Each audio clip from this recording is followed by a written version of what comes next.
যত নবী ছিলেন পৃথিবীতে তারা সবাই যত দোয়া করেছেন তার মধ্যে একটা দোয়াকে শ্রেষ্ঠ বলা হয়। শিখিয়ে দেব কোনটা? সেটা হলো লা ইলাহা ইল্লাল্লাহ ওয়াহদাহু লা শারীকা লাহ লাহুল মুলক ওয়া লাহুল হামদ ওয়া হুয়া আলা কুল্লি শাইইন কাদির।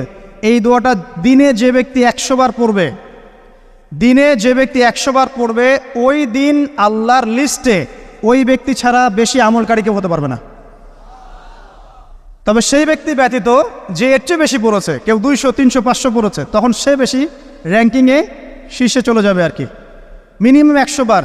আরও ফজিলত হচ্ছে 100 বার যদি আপনি পড়েন, ওই দিন শয়তান আপনাকে স্পর্শ করতে পারবেন ইনশাআল্লাহ, এবং আপনার আমলনামা থেকে 100 গুনাহ মিটিয়ে ফেলা হবে, 100 নেকি লিখে দেওয়া হবে ইনশাআল্লাহ।